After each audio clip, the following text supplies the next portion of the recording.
வணக்கம் நண்பர்களே. தன்னம்பிக்கை வெற்றி பெற்றவருக்கு அல்ல, தோல்வியை கண்டவருக்கு தான் அதிகமாக தேவைப்படும். சரி, வெற்றி பெற்றவங்களுக்கு என்னென்ன தேவை, எப்படி அவங்க வெற்றி அடைகிறாங்க அப்படிங்கிற விஷயத்த அடுத்த வீடியோவில் ரொம்ப தெளிவாக ரொம்ப எளிமையாக எல்லாருக்கும் புரிகிற மாதிரி சொல்ல போகிறேன். உடனே சப்ஸ்கிரைப் பண்ணிங்க. அந்த வீடியோ உங்களை தேடி வரும். சரிங்களா? இந்த தோல்வியாளர்கள்லாம் யார், அவங்களுக்கு எப்படிப்பட்ட தன்னம்பிக்கை வேண்டும் அப்படின்னு பார்த்தீங்கன்னா, ஒரு சின்ன கதை சொல்கிறேன் பாருங்க.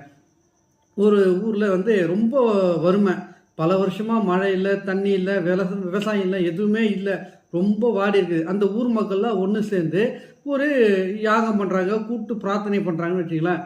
அந்த கூட்டு பிரார்த்தனையில் அது முடிவில் சரி ஓகே, நம்ம இறைவன்கிட்ட முறையிட்டோம், கூட்டமாக சேர்ந்து எல்லாமே செஞ்சிட்டோம், இறைவன் நமக்கு பிரதிபலனா மழையை கொடுப்பாருன்ற ஒரு நம்பிக்கையோடு எல்லாம் போவோம் அப்படின்னு சொல்லிட்டு கூட்டம் கலைஞர் மறுநாள் அவங்க அந்தந்த வேலைக்கு போகும்போது அங்கேருந்து ஒரு சின்ன குழந்தை என்ன பண்ணுது, வீட்டிலேருந்து வெளியே வரும்போது கொடை எடுத்துகிட்டு வெளியே போகுது.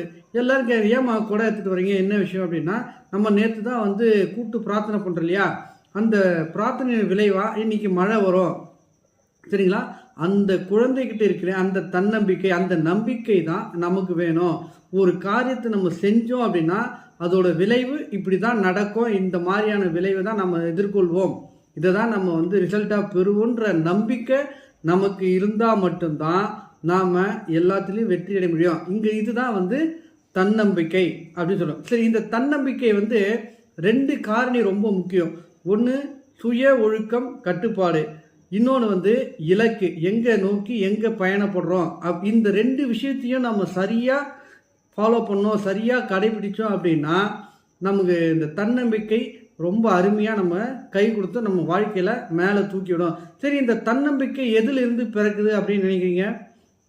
அனுபவத்திலிருந்து பிறக்கிறது. நாம் ஒவ்வொரு முறையும் முயற்சி செய்து செய்து அதை பயிற்சியாக மாற்றி அதிலிருந்து வரக்கூடிய அனுபவம் தான் நமக்கு மேலும் மேலும் தன்னம்பிக்கையாக கொடுக்கும். நமக்கு அதிக அளவு தன்னம்பிக்கை இருக்குது அப்படின்னா பல முயற்சி செஞ்சுருக்கிறோம், பல போராட்டங்களை நம்ம சந்திச்சிருக்கிறோம். அதோட விளைவு தான் நாம் தன்னம்பிக்கையோட வாழ்க்கையில் உயர்ந்த நிலை அடையிறதுக்கு அது ரொம்ப யூஸ்ஃபுல்லாக இருக்கும். தன்னைத்தானே நம்பாத ஒருத்தன் தன்னையே நம்பலை அப்படின்னா அடுத்தவங்க எப்படி நம்மளை நம்புவாங்க? ஸோ நம்ம மேலே முழு நம்பிக்கையோட காரியத்தில் ஒரு செயலில் இறங்கணும் அப்படின்னா அது தன்னம்பிக்கையோட உத்வேகமாக கொண்டு நம்ம வெற்றி அடையிறதுக்கு மிக சுலபமாக வழியாக அமையும். சரிங்களா? நம்மளை நம்புவோம், நாம் நம்பினாதான் நம்மளை சுற்றி இருக்கவங்க நம்மளை நம்புவாங்க, எல்லாத்துலேயும் வெற்றி கிடைக்கும். சரிங்களா? நன்றி, வணக்கம்.